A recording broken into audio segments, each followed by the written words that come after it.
సాక్షి TV ప్రసారాలను నిలిపివేయటం చట్టరీత్యా నేరం. సాక్షి టీవీ ప్రసారాల కోసం మీ స్థానిక కేబుల్ ఆపరేటర్ను వెంటనే సంప్రదించండి. డిటిహెచ్ లో, ఇంటర్నెట్ లో కూడా సాక్షి టీవీ ప్రసారాలను వీక్షించవచ్చు. ఇది కేవలం సమాచారంగా మాత్రమే భావించండి. వైద్య నిపుణులను సంప్రదించండి. ఏదైనా స్పైసీ ఫుడ్ కానీ లేకపోతే ఎక్కువ స్వీట్స్ కానీ తిన్నప్పుడు ఏంటి అని అంటే చెస్ట్ బర్నింగ్ లేదా హార్ట్ బర్నింగ్ సెన్సేషన్స్ వస్తున్నాయి అని అంటారు. ఫుడ్ పైప్ వాల్వ్ అనేది ల్యాక్స్ అయినప్పుడు acid particular types of foods ఏంటి అంటే తిన్న వెంటనే మేము హెల్దీగా ఉండాలి లేదా మాకు ఈజీగా డైజెస్ట్ అయిపోవాలని కొంతమంది విగరస్గా వాకింగ్ చేస్తూ ఉంటారు. విగరస్ వాకింగ్ చేయడం వల్ల ఇంకా reflux.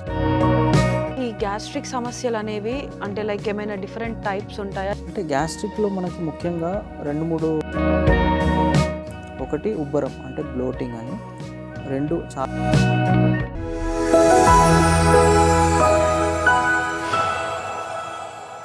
Hi hello welcome to Sakshi life. This is Shravani.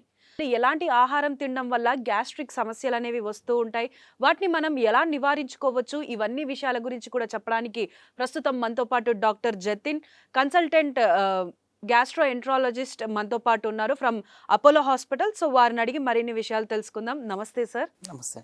So sir, ఇప్పుడు మోస్ట్లీ మనం కామన్గా వినేది ఏంటి అని అంటే ఈ ఫుడ్ ఏదైనా స్పైసీ ఫుడ్ కానీ లేకపోతే ఎక్కువ స్వీట్స్ కానీ తిన్నప్పుడు ఏంటి అని అంటే చెస్ట్ బర్నింగ్ లేదా హార్ట్ బర్నింగ్ సెన్సేషన్స్ వస్తున్నాయి అని అంటారు. సో ఈ సెన్సేషన్స్ ఎందుకు వస్తూ ఉంటాయి? ఇందాక చెప్పాను కదా, వాల్వ్ ఉంటుంది మన ఫుడ్ పైప్కి.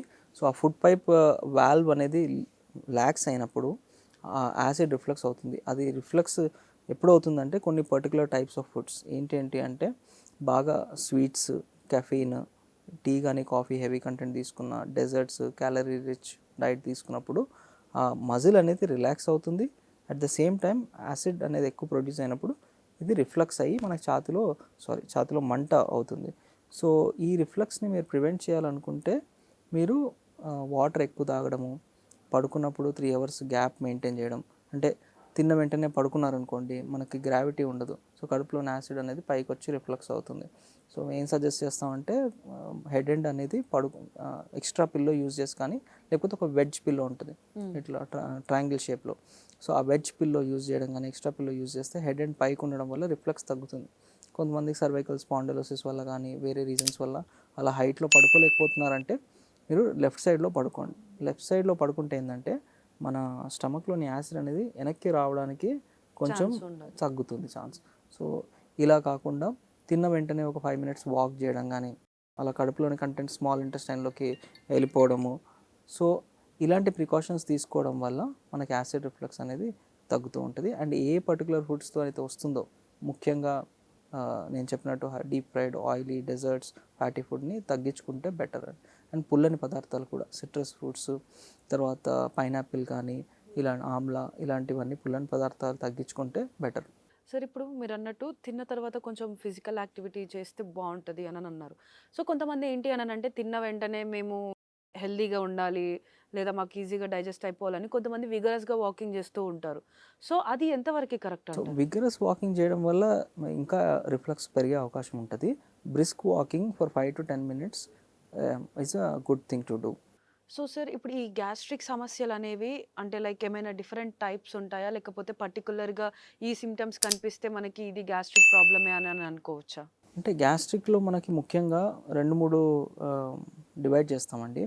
ఒకటి ఉబ్బరం అంటే బ్లోటింగ్ అని, 2 ఛాతీలో మంట, పుల్లని తేనుపులు అంటే రిఫ్లక్స్, 3వది నొప్పి, హైపోగ్యాస్ట్రిక్ పెయిన్ సిండ్రోమ్ కానీ.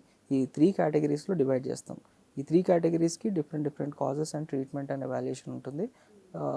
అది కాకుండా కొన్ని నేను ఇందాక చెప్పినట్టు ప్యాంక్రియాస్ కానీ, గ్యాల్ స్టోన్స్ కానీ అలాంటివి ఉండే అవకాశాలు ఉంటాయి. సో పేషెంట్ వచ్చినప్పుడు వాళ్ళని తీసుకున్న హిస్టరీ, వాళ్ళని ఎగ్జామిన్ చేసి కొన్ని బేసిక్ టెస్ట్ చేసి ఏ కేటగిరీలో ఉన్నారనే దాన్ని బట్టి పర్సనలైజ్డ్ ట్రీట్మెంట్ కానీ మనం అడ్వైస్ కానీ ఇవ్వచ్చు. సో సార్, ఫైనల్లీ ఈ గ్యాస్ట్రిక్ సమస్యల్ని తగ్గించుకోవడానికి మనం ఎలాంటి ఫుడ్ తీసుకుంటే బెటర్ అంటారు? సో ఫుడ్ ప్రికాషన్స్ మీరు తీసుకోవాల్సిందంటే డైలీ ఎక్సర్సైజ్ అండి. ఎక్సర్సైజ్ వల్ల ఏమవుతుందంటే కడుపులో ఇంటెస్టైన్స్ అండ్ స్టమక్ మొటిలిటీ అనేది పెరుగుతుంది. సో ఈజీగా మూమెంట్ అవుతుంది, బ్లడ్ ఫ్లో పెరుగుతుంది ఇంటెస్టైన్స్కి, కడుపులో ఉన్న మంచి బ్యాక్టీరియా పెరుగుతుంది. So number 1 food for good digestion or good gut health is exercise. Second thing, fibre rich food. Fiber is a good food for healthy bacteria. మన కడుపులో ఉన్న మంచి బ్యాక్టీరియా పెరిగితే చెడు బ్యాక్టీరియా రాకుండా చూసుకుంటుంది, డైజెషన్ బెటర్ కావడానికి చూస్తుంది, అండ్ బాడీలో చాలా ప్రాసెసెస్ హెల్ప్ అవ్వడానికి ఉంటుంది. సో ఫైబర్ పెంచుకోవాలంటే మీరు సాలెడ్స్ ఎక్కువ తీసుకోవాలి, ఫ్రూట్స్ ఎక్కువ తీసుకోవాలి. సాలెడ్స్లో కుకుంబర్ కానీ, క్యారెట్, బీట్రూట్, అండ్ ఫ్రూట్స్లో గోవా కానీ, పపాయ కానీ. తర్వాత water at least 3 litres per day తాగాలి. ఇది తీసుకున్న తర్వాత smoking is a very bad habit, especially reflux ఉన్న వాళ్ళకి. సో స్మోకింగ్ కర్టైల్ చేయాలి. ఆల్కహాల్ కన్జంప్షన్ ఎంతవరకు రెస్ట్రిక్ట్ చేస్తే అంత బెటర్. తర్వాత బరువు ఎక్కువ ఉన్న వాళ్ళు బరువు తగ్గడం వల్ల చాలా వరకు బెనిఫిట్ ఉంటుంది. అండ్ పుల్లని పదార్థాలు, మసాలా ఫుడ్, ఆడ్ టైమ్స్లో ఫుడ్, స్కిప్పింగ్ మీల్స్ ఇలాంటివన్నీ అవాయిడ్ చేసుకోగలిగితే మీ గట్ హెల్త్ అనేది మంచిగా మెయింటైన్ చేసుకోగలుగుతారు. సో సార్ ఇప్పుడు మీరు మనకి రిఫ్లక్స్కి స్మోకింగ్ అనేది చాలా డేంజరస్ అని అంటున్నారు. కానీ కొంతమంది ఏంటి అని అంటే తిన్న తర్వాత వాళ్ళు వన్స్ ఆర్ ట్వైస్ స్మోక్ చేస్తేనే మాకు డైజెస్ట్ అవుతుంది అని చెప్పేసి అని అంటారు. సో ఇది హౌ కుడ్ దే, అంటే వాళ్ళు అది ఎలా స్టాప్ చేయగలుగుతారు? సో ఇది ఒకటి మీరు చెప్పింది కరెక్ట్. ఇంకొకటి ఏంటంటే కాన్స్టిపేషన్ కూడా చాలా మందికి మోషన్ స్మోక్ చేయండి రాదు నాకు. రాదు అని కూడా అంటారు. సో అదొక రీజన్గా చెప్తారు. కానీ వీళ్ళకి ఏమవుతుందంటే చాలా కాలంగా అడిక్షన్ అయిపోతుంది. So they feel that psychologically they feel dependent అనమాట.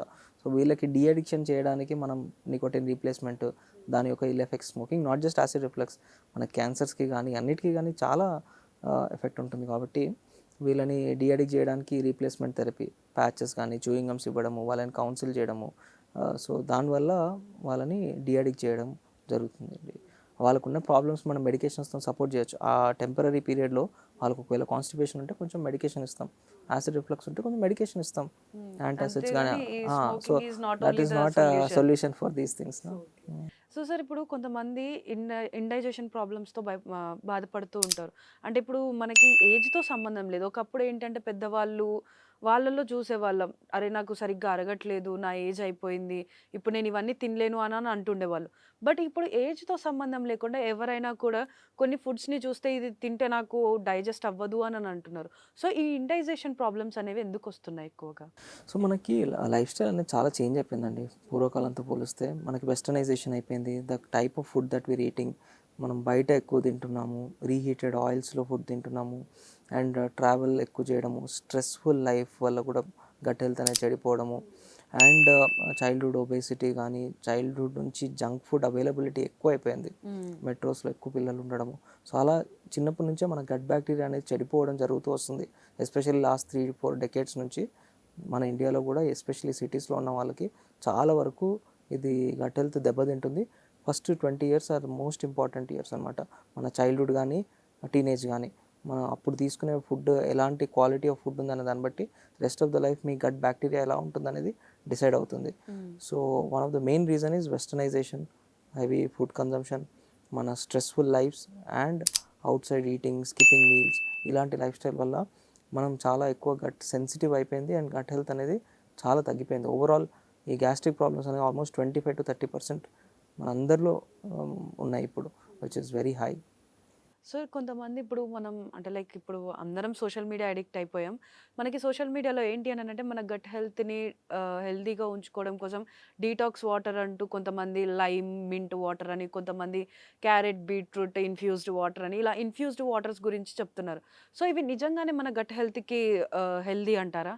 So infused waters are naturally good for health, they are no doubt beneficial. But ఎంత అమౌంట్ ఆఫ్ బెనిఫిట్ ఉంటుందనేది we have to see. So ఈ infused waters కానీ, detox waters కన్నా కూడా మీ gut హెల్త్ని పెంచుకోవాలనుకుంటే మీరు simple మన ఇంట్లో చేసేవి బెటర్గా చేయొచ్చు. 1 కర్డ్ కన్జంప్షన్ మంచిగా తీసుకోవచ్చు. 2 బటర్ మిల్క్ ఎక్కువ తీసుకోవడం స్టార్ట్ చేయండి. ఇన్స్టెడ్ ఆఫ్ కూల్ డ్రింక్స్ కానీ బటర్ మిల్క్ తీసుకుంటే చాలా వరకు హెల్తీ బ్యాక్టీరియా మనది పెరుగుతుంది. ఆ ఇన్ఫ్యూజ్డ్ వాటర్స్ కన్నా కూడా at least multiple times better benefit ఉంటుంది. ఫర్మెంటెడ్ ఫుడ్స్ మన సౌత్ ఇండియన్ డైట్లో ఉండే ఇడ్లీ కానీ, దోశ కానీ ఒక లిమిటెడ్ క్వాంటిటీలో ఇంట్లో చేసుకుంది అంటే ఆ ఫర్మెంటెడ్ ఫుడ్స్ నుంచి మంచి డైవర్సిటీ ఆఫ్ గట్ బ్యాక్టీరియా వస్తుంది. ఓకేనా? అది కాకుండా ఫైబర్, ఇందాక చెప్పినట్టు క్యారెట్స్, బీట్రూట్స్ మీరు వాటర్లో ఇన్ఫ్యూజ్ చేస్తే దాని నుంచి వచ్చే న్యూట్రియంట్ వాల్యూ కానీ, దాని నుంచి వచ్చే గట్ బ్యాక్టీరియా పెరిగే కెపాసిటీ చాలా తక్కువ. Why don't you eat the carrot itself? దాన్ని జ్యూస్ కూడా చేయకండి. జ్యూస్ చేస్తే ఫైబర్ పోతుంది. డైరెక్ట్గా క్యారెట్ తినండి, మార్నింగ్ కుకుంబర్ తినండి, బీట్రూట్ తినండి, జ్యూసెస్ కూడా చేసుకోకండి. గట్ పరంగా definitely these are the things I would suggest.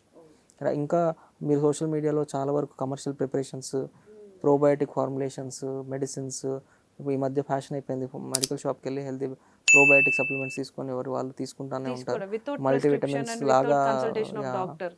So ఇవన్నీ అంటే సప్లిమెంటేషన్ అనేది ఇంపార్టెంట్ కాదండి షార్ట్ టర్మ్ కోసం. ఈవెన్ గ్యాస్ట్రంటాలజిస్ట్గా కూడా మేము ఎవరికి కూడా లాంగ్ టర్మ్ ప్రోబయోటిక్ సప్లిమెంటేషన్ ఇవ్వం. చాలా లిమిటెడ్ కండిషన్స్ ఉంటాయి, అవి షార్ట్ టర్మ్ కోసం మాత్రమే, అవి కూడా లిమిటెడ్ కండిషన్స్లోనే బెనిఫిషియల్గా ఉంటాయి. ఓకే. మీరు న్యాచురల్గా మీ గట్ బ్యాక్టీరియాని ఎన్రిచ్ చేసుకోవాలి. మనం ఇస్తే కొన్ని స్ట్రెయిన్స్ ఇవ్వగలుగుతాం క్యాప్సూల్స్లో, సప్లిమెంట్స్లో. మనకి కొన్ని మిలియన్స్ ఆఫ్ స్పీషీస్ ఉన్నాయి, దాని డైవర్సిటీ పెంచాలి.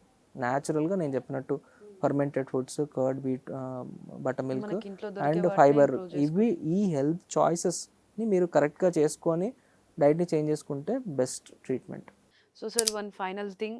సో ఇప్పుడు ఈ గ్యాస్ట్రిక్ సమస్యలతో బాధపడే వాళ్ళకి, అదే విధంగా ఈ సమస్యలు రాకుండా ఉండడానికి మీరు ప్రజలకి ఏం అడ్వైజ్ ఇవ్వాలనుకుంటున్నారు? సో టైంకి తినండి, అంటే మన స్ట్రెస్ఫుల్గా లైఫ్ నుంచి బ్రేక్ తీసుకోండి, టైంకి తినేసి తర్వాత వాటర్ కన్జంప్షన్ని ఇగ్నోర్ చేయకండి, 3 లీటర్స్ వాటర్ తాగండి, డైలీ ఒక హాఫ్ అన్ అవర్ ఎక్సర్సైజ్ చేయండి, స్మోకింగ్ అండ్ ఆల్కహాల్కి దూరంగా ఉండండి, అండ్ ఆడ్ టైమ్స్లో ఫుడ్ కానీ మసాలాలు, డీప్ ఫ్రైడ్ ఆయిలీ ఫుడ్స్, బయట ఫుడ్ ఎంతవరకు తగ్గించుకోగలిగితే అంత బెటర్. ఫైబర్ మీద ఫోకస్ చేయండి. Thank you so much doctor. Okay.